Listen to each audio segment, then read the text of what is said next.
Hey, what's up everybody? Welcome back to another niche focused video. I'm Michael, and this is Gabe. This video is actually pretty special, one, because this is actually his first time ever being showed on any of my social platforms, as well as this is the video that probably should take us over the 10,000 subscriber mark, so thank you so much in advance to everyone who's come aboard and watched all the videos, and I'm super excited to keep going and keep growing. Without any further delay, what we are talking about today is how I won Best Cinematography for this year's 48-hour film project here in Columbus, Ohio. Before I get into the film and talking about what we did, of course, I want to give full credit to the rest of the crew. Ian, the director, Joey helped produce, Eric helped edit and sound design. We won for two categories, the Best Cinematography and Best musical score. The Jeremiah, the guy who did our score, is literally incredible. Congrats to him. Definitely deserves the award. Now, this was my second time actually doing the 48-hour. Last year we had almost an identical team, and we learned a ton from it.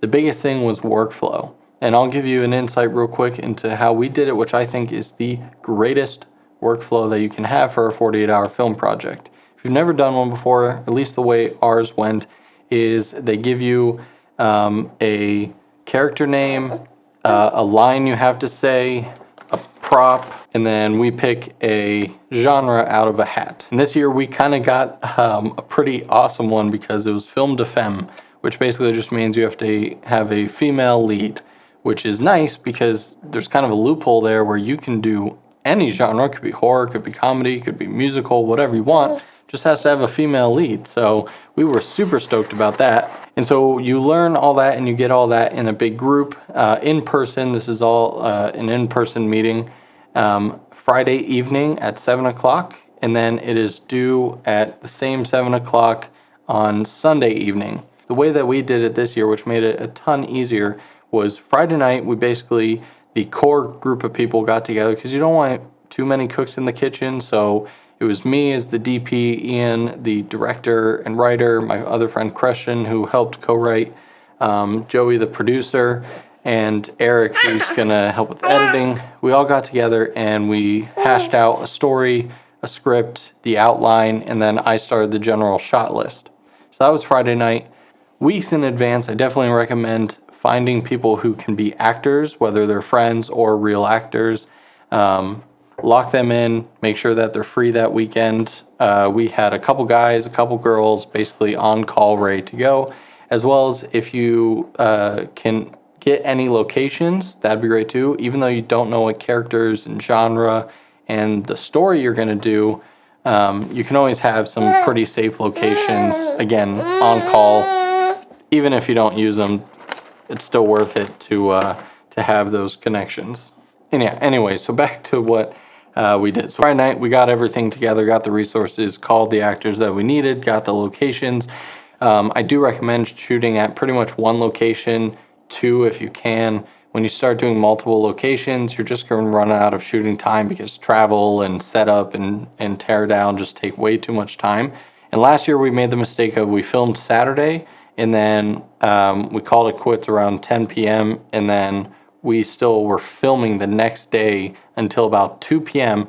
Our editor was starting to edit what he had, but we were still filming Sunday, which was a huge mistake. This year we fixed that by filming everything Saturday. I knew that I wanted to end the day with having everything, no pickups, nothing like that. If we needed an emergency, the actors were on call for Sunday. But we did everything imaginable to get all of our footage Saturday, which we did. And then I'm a night owl anyway, so I volunteered to basically stay up and do a rough cut. So there's no use in getting everyone together or all your post team and having everyone sit around while one person goes through a bunch of garbage raw footage. So I myself went through and basically just lined everything up, synced all the audio, removed all the obvious bad takes, and basically just laid out the story. And our final film, I think, comes 6 minutes. I probably had a 12-minute cut. So about 4 or 5 people came over the next morning, already had a rough cut done. So we got to basically spend the entire day just doing the finer details. We nailed down a final locked cut probably around like 1, to where we had it down to the 6 minutes. And then from that point on, we got to focus. I focused on color grading. Eric was doing sound design. Again, we were getting the score put in there. And Sam was finishing up the VFX shots. And we got it turned in on time. So I definitely recommend, if you want to try out the 48-hour, plan Friday night, film Saturday. If someone can do a rough cut Saturday night, and so when whoever goes to do the final edit Sunday, you can spend most of the day doing the finer details like color correction and grading, sound design, and add those extra elements that are going to elevate the film to their fullest potential. So let's go. We're going to go through here and watch the film, and I'm hopefully going to give some insight and advice and maybe some tips as to some things we did to help win Best Cinematography. Hate it already, huh? It's like...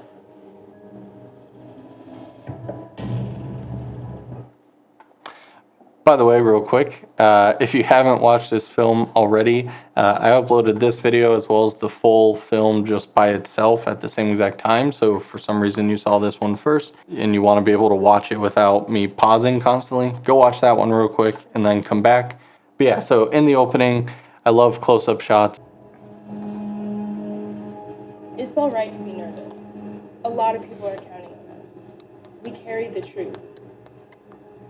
And a lot of people aren't ready to hear the truth. So one thing about these types of scenes, when you have two characters and you're basically doing that over the shoulder, at this point I did not have the Pocket 6K, I only had the 4K. We only had one camera, and so we didn't waste time, we had to do it, but we lost a lot of time because we'd have to do her over the shoulder, her speaking multiple times, multiple takes, and then basically reverse it and do the other shots of her angle. And if we had two cameras, if you have two cameras, you can obviously do a two-camera setup, and you can literally cut the amount of time in half. We knew we wanted to limit exteriors as well. This was shot at sunset. We did all the interiors, and then as soon as we kept an eye on the sun and the time, and then as soon as it was getting to that sunset golden hour time, we basically paused all the interiors, came outside to do pretty much this is the only exterior scene that we did. And as you can see, we're getting nice sun flares as an edge light, which just really add to the look that we wanted. Especially since you never know what weather will be like, limiting those exteriors is a good idea. Can't you?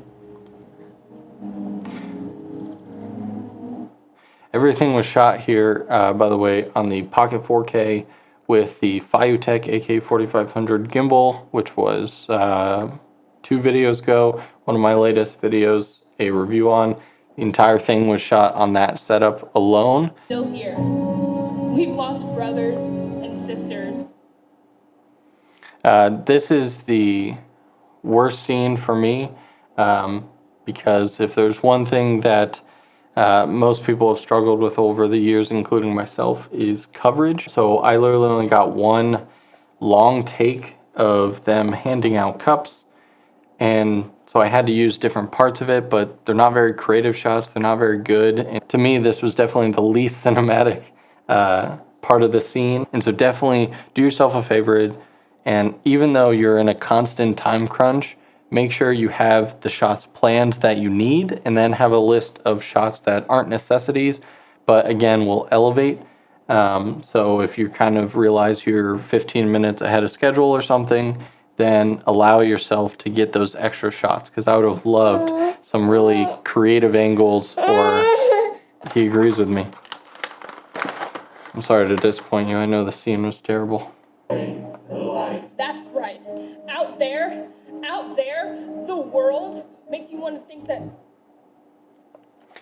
Again, in so many short films, people are so scared to get really close, which always shocks me because I have no idea why. but I see so many people do really well on the establishing shots, the wides and the mediums, but people are, I don't know if it's nerves, if they just don't have to, but I think one thing that sets ours apart is the fact that I love the close-up. I'm almost bad at doing wides and establishing shots because I love close-ups so much. So yeah, don't be scared to get close to your subject. Get that nice depth of field. Get all those features of your characters and the expressions that they're doing, especially for the people who can act. Like Maya did an amazing job as a lead here, and she was really expressive. And so absolutely get close. We are deceptive, or that there's something wrong with us. But let me assure you, you are perfect in Mother's eyes. With me. All right, by the way, this entire scene was lit with essentially two light sources. One was back a couple minutes ago when you saw the theater. We were able to turn on those beam lights, which added some ton of flare because we were in a huge theater, which was a last minute change. Our other location didn't work out. I only had my Godox SL200 as the key light, and that I was shooting pretty much straight through a 6x6 diffusion panel, which gave us a really nice spread here. And another weird thing that I do is I really usually nix the edge light. It started out as a necessity because I didn't have extra lights, but as I've developed my style or whatever, I just really like turning edge lights off and allowing these shadows to kind of blend into each other. We did backlight it nicely. Basically, I just used a cutter and the same light source. So the light source was actually going through a diffusion panel, but then it bled off to the right and actually cut some pretty cool shapes on the chalkboard in the background. But she had no edge light or anything. And you also hear there a very brief little pouring sound. I use Soundly, which is like the greatest sound design thing if you're not doing your own sound design in recording and Foley work. Can't recommend it enough. Super easy to use. The libraries are huge. Film Riot did a great video on them.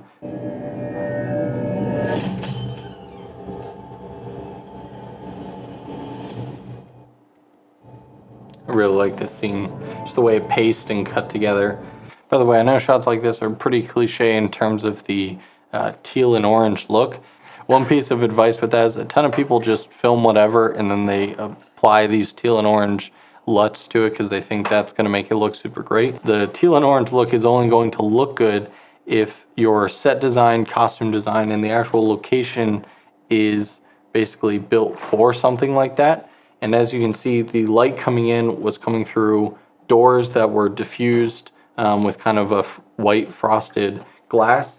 And then over here is a bunch of really warm wood. It's not like this was a super flat, desaturated look, and then I applied a teal and orange LUT, and then it all just looked great.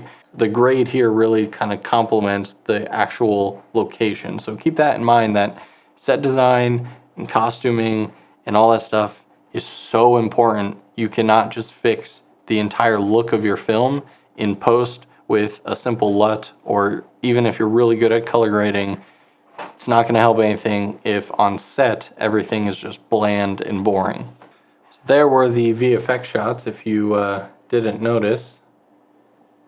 So you may have noticed the close-up. The eyeballs were kind of rolled back. Sam had fun on that one. And then this one is a pretty simple masking effect. Basically, we only had about 4 or 5 extras, basically friends who showed up to be the audience of this cult, so to speak.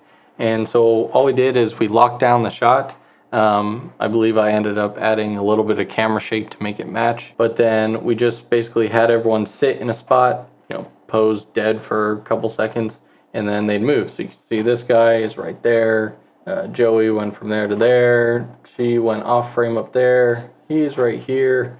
This is actually the VFX artist. Ian and I always follow the rule of don't let a VFX shot ruin your film. Yeah, definitely keep your VFX shots within the realm of what you can actually pull off, so that way you're not just doing it to showboat like, hey, I know how to use After Effects. It ends up taking people out of the film and ruining your storyline.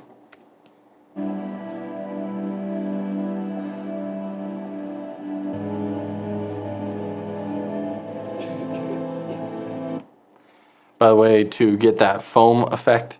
And it didn't foam up as much as I had hoped, but I believe all we used was basically like a Crystal Light packet in water to give it the red, and then Mentos, or it's not Diet Coke and Mentos, I noticed that, but what?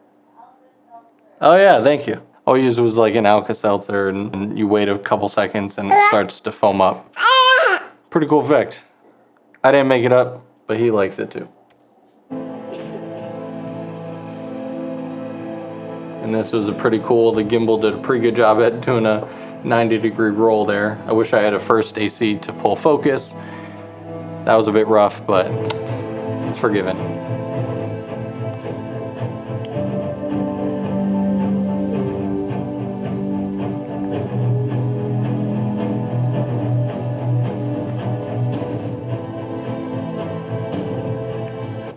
And then this entire location and sequence was never written in. The security guard of the campus that we shot on actually took us here because he thought it looked so cool. This is, I forget what it's called.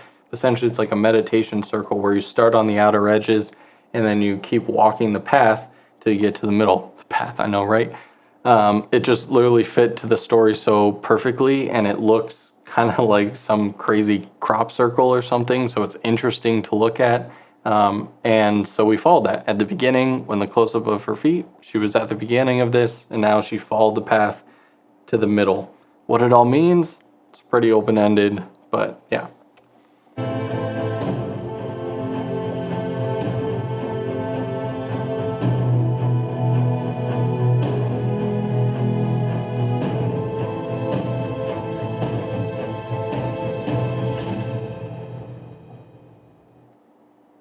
And yeah, that was the path. That final shot was just filmed on my DJI Mavic Pro 1st gen. So simple, pull straight up drone shot there. Some of the aspects that I think really helped us win Best Cinematography is, like I said, finding those different angles where you're not scared to get close to whatever your subject is, whether it's a person or a thing. Get those close-ups in addition to the establishing and mids. Take time on your color grade. Don't just apply a LUT and call it a day. I mean, we spent hours grading this thing, making sure skin tones were proper, and if the foam were brought out a little bit. I mean, really take your time on that, because a color grade can go a long way. There's so many films that I saw that were submitted that the footage looked great, but man, another couple hours worth of color grading to add some more stylized look to it would have elevated it so much. If you guys have any questions on the film for myself, or maybe the director or writers, or you want to see into a look into I don't know, other aspects of the filmmaking, maybe the editing or the writing, I'd be happy to bring those guys on. Thanks to Gabe for being a part of this and giving his opinion on the film as well. It looks like it's almost nap time for him. And yeah, thanks so much for watching, guys, and I hope you have a fantastic rest of your day.